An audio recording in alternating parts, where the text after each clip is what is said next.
It was November 2013. I was in graduate school at the University of Illinois, Urbana-Champaign.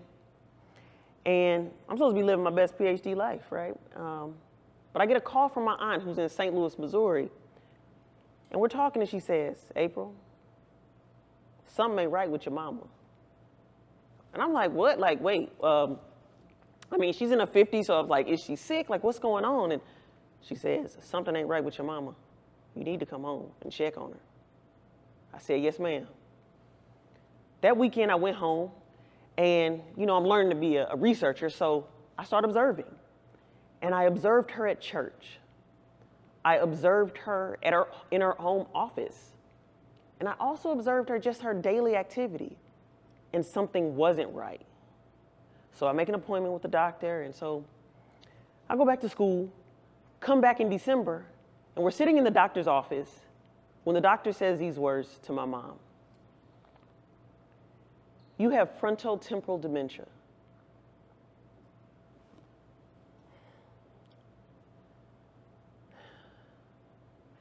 I said, can you just sit with my mom just for a moment? Because I'm holding back tears and I just didn't want my mom to see me like this. So I went to the bathroom and I just bawled. This was my mom.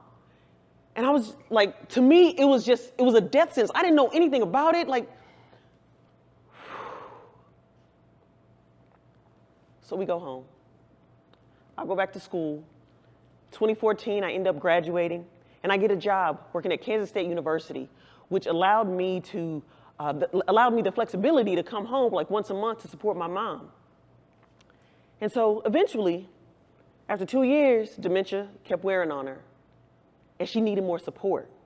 And I decided to come home because this was my mom and I had to help her. I mean, she raised me my whole life. Like, why wouldn't I? I came home and I worked with her. I helped her day in, day out.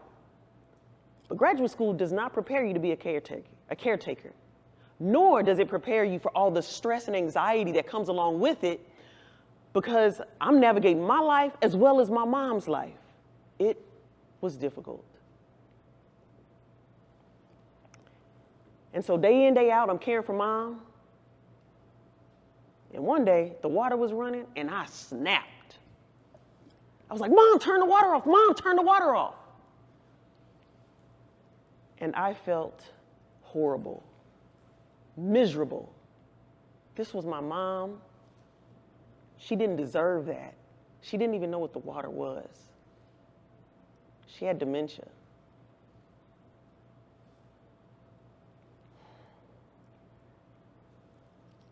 It was tough, but I cared for my mom until she transitioned May 1st of 2020.